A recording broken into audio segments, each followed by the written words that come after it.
Ishihara Tatsuki von Japan, Walid Giar, Alexa Mitrovic, Sashiro Murao, Alicia Yusupov, Uzbekistan, and from the women, Priscilla Neto, Faiza Mokhtar, Marie Evgayi, Arjo Pinot, and Roman Diko, and Coralie Aim. But now let's stick here to this fight between the team from the Kafkas Mountains and the Ukraine.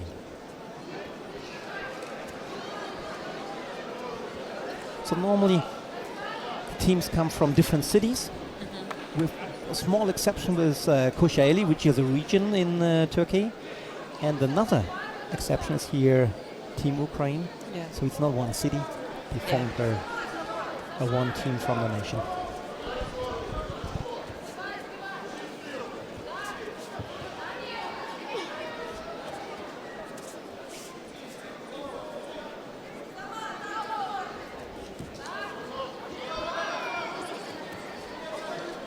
Both really making a big effort to get control here. Sarkishvili fighting on the right side, Bulavina on the left side.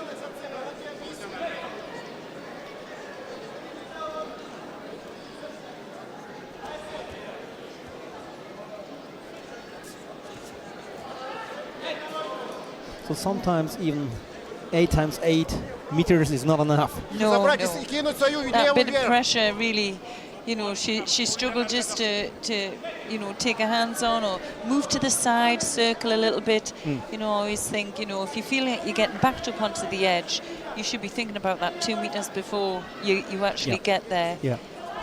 Or use your opponent's movement to maybe try and throw as well. You know, that one is... sometimes you get so focused on what you should be doing and forgetting what your opponent's doing to take advantage of. There she is again. Good attack from her, just missing the sleeve.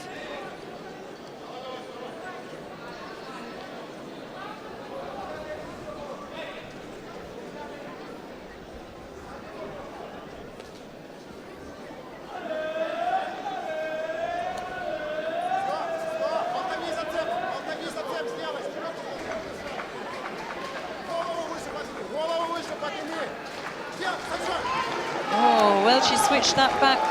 And yeah, she takes the hip on. Well. Okay. I think the crowd is a bit mixed about that one. Yeah, we need to see a replay if there had been a foot involved. Because otherwise, yes. Otherwise, no score. It was enough, maybe. Enough for a score.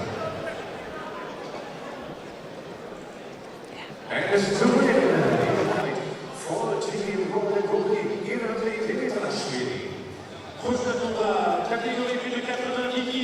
so it's the plus 90 kilogram category, and it's Irakli Terashvili from Golden Gori, and he's facing Balyevsky. Oh, nice. So I remember when I was fighting for Abensberg in the European Club Cup, one time we had been the host in Abensberg, and the team from Georgia, they arrived with a bus. So they flew in and then had a bus and they arrived. And so we had a fight. Yes. And then a heavyweight was coming on the tatami, and we looked at each other. Hey, this one's the bus driver. This is the bus driver. But the bus driver was a top judo player. He just drove the bus. It wasn't like the bus drivers. Yes. They can bench press 190, 200 kilos ridiculous. one time. Yeah. So they are strong. Yeah. They are very strong. Yeah. Even if it's not an indicator for how good you are in judo, just to get a feeling how much power there is involved. Oh, this is where she likes to be. She's clinched up here. Uranage! Lippa Tagliani. A lot of effort there. Yeah. But I think she got a little bit of a shock. I didn't think she thought Shinkarenko was going to manage the clinch, but she did well. Mm-hmm. There she goes again. Oh, now it's... Yes, yes. Now it's Shinkarenko. Yes. Yeah, she needs to be careful then. Now she's looking for the shimiwaza, even though it's underneath the arms. Sometimes that can go on. Yeah, she might be a little bit more wary now.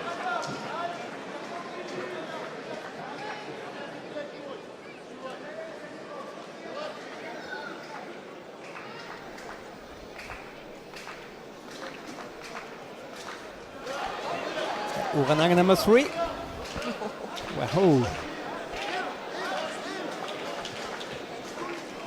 With energy consuming.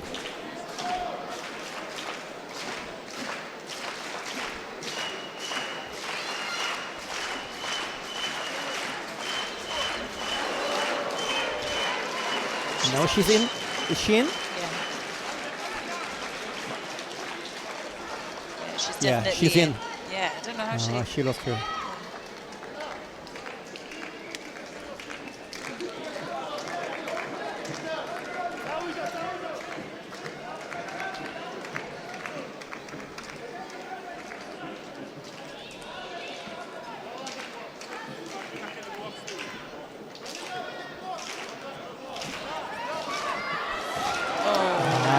Uranage went wrong.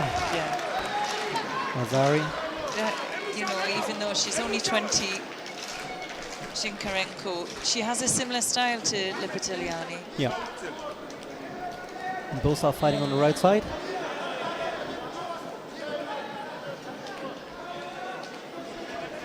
But it's not over. It's not over.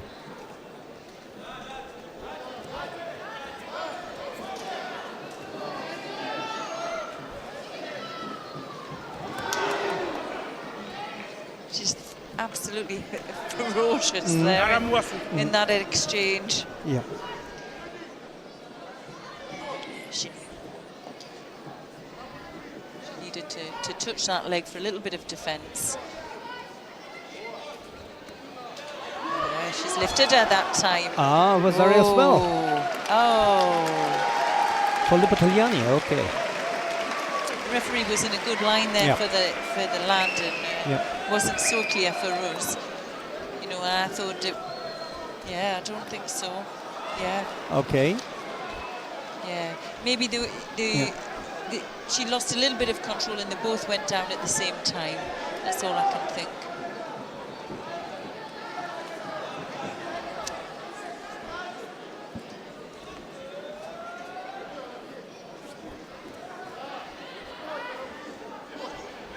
So now Shinkarenko, she switched to left side. Sotomaki Komi. She's not phased though, is she? Shinkarenko, she's still she's young. Oh, nice. Yeah. The experience there really shone. Yeah. And the third point for Georgie.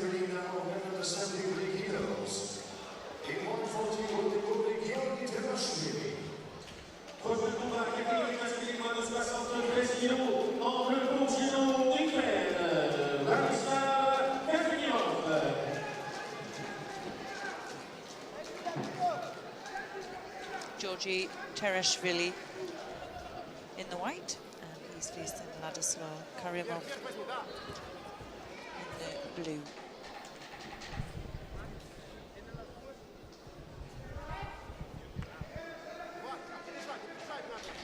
Just winning the under-23 European Championships back in November last month. Also a junior world silver medalist as well in 2022. I'm still impressed by the fight we had before between Lippa-Tagliani and Shinkarenko under 57 kilo. It had been so dynamic and so explosive with all these Uranage throws in the end with his Ojigari. beautiful, very beautiful judo, great technique, very good muscular work, tactical work, everything. So this is it's very high standard. Yeah, it's really high standard, and I know that the format of the team competition has changed. I mean, I was one I absolutely loved watching a full men's 7-man team and women. I really enjoyed it, and to see obviously all of the weight categories, from 60 kilos all the way to plus 100s. But this way, it might help bring more clubs to compete, but also it does showcase, women's judo can be really impressive to watch as well, alongside the men here. But you can see, I mean, today some of the most exciting contests have been the women's ones as well, but really high standard. Some of the world's best athletes here. Yeah, like the fight before, under 57 kilo. Oh, wow, yes. wow. Yeah. Every 10 seconds we had a great technique, so very explosive. Really great to watch.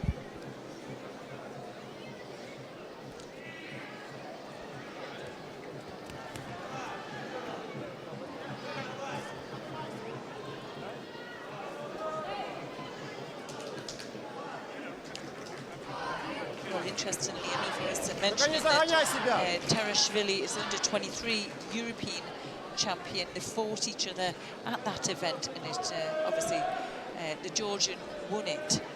Was won by a Nippon as well, but it was a Nippon, interestingly, 4 minutes in golden score. So this could be a long contest. And you remember today we saw him fighting before Terashvili, and I said, he's very stiff and his lips are pressed together. Right now I don't see it, so his breathing got better, and he looks better than before. Yeah.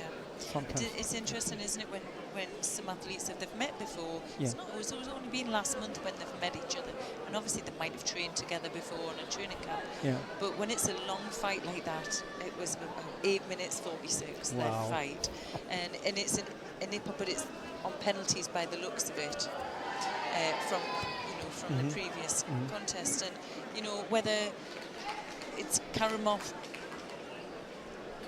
who's gone back and done his homework and worked out how to beat him, or maybe Terashvili, who has the confidence, to think, I've beaten him before, I'm going to stick to this plan. And sometimes a loss can be a good thing, especially when they're young, to learn a new formula or learn a new tactic.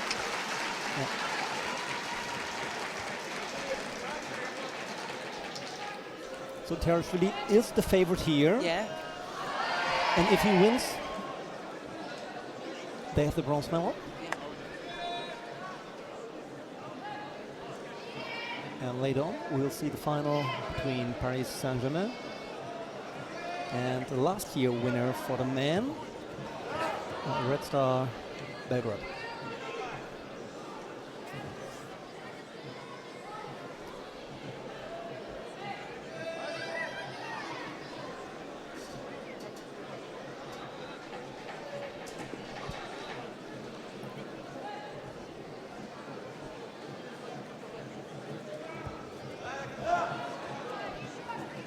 The Gori on the left side by Kazimov.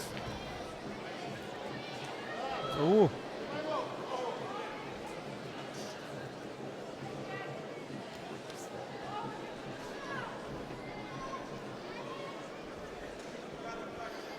He's looking for the shimmy waza here. I'm not sure if it's underneath.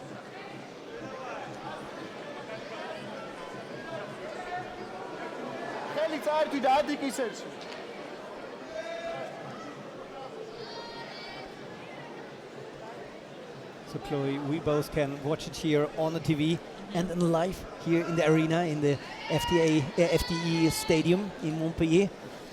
And the cameraman moved the camera very, very close to the fighters, only 1 meter above the head.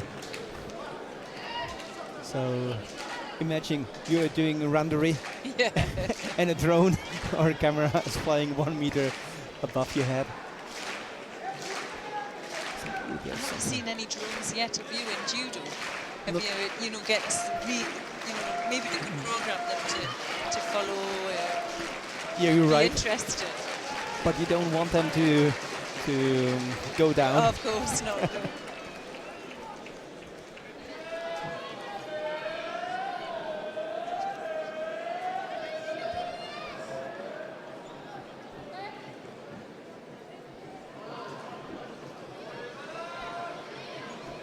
But thrones in judo, it will come in the sports. Yeah, without a doubt. Without a doubt.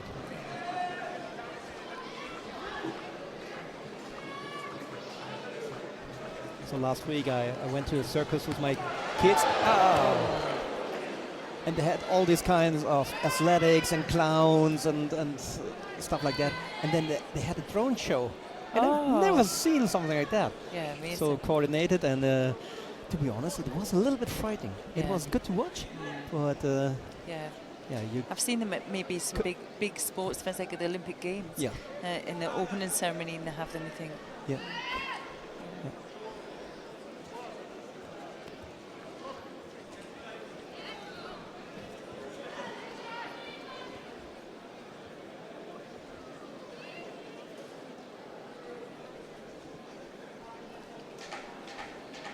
So maybe this will be the last fight in this competition. Not in the competition, but in this match. Yeah. But if not, we can even have 3 more fights. Yeah.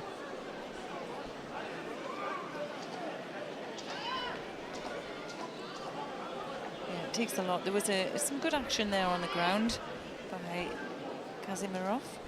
So this is the 73 kilo fight. If the Georgian wins, it's all over. However, if not, we have the 70 kilo category, the 90 kilo category, and if it would be 3-3, we'll throw another weight category for the last fight, to have a decision.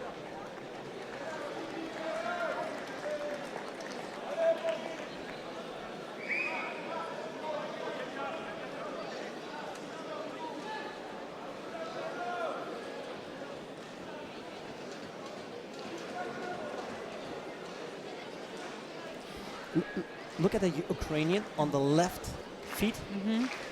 His feet is on the outside. I will show it again.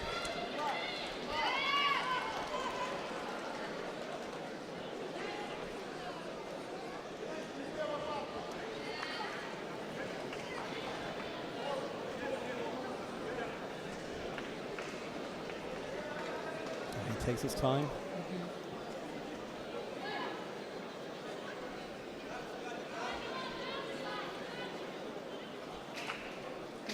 It's the small margins that count, isn't it? If you look at the fight in the blue, on the left foot.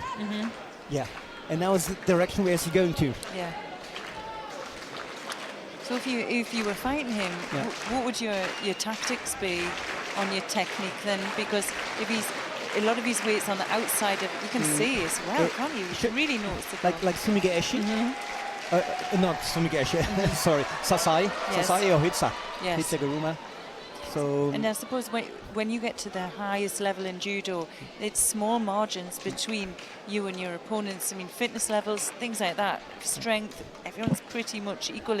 It's the people who have got that superior technique, or really the superior game, the fight, you know, the game fight, the plan. And he does it again, Ukrainian. So, to make it clear, if you take the feet, and his body weight is not on the front or on the back, it's on the left side. And he needs this one for diving, diving in. So a guy like Nuno Delgado from Portugal. Yes. We all know him 20 years ago. Great fighter, amazing fighter, great personality. His Sasai or Hitsaguruma was so famous. Yes. It would be a victim for these Portuguese to throw him. However, if you don't have a solution on this side, you can throw him. And maybe the Georgian has a blind spot here. Yeah.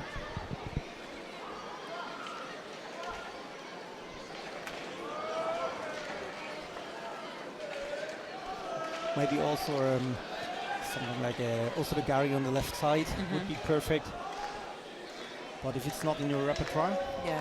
portfolio of techniques. Yeah. Well, there was a bit of refereeing there from Terashvili. He saw the head dive and, well,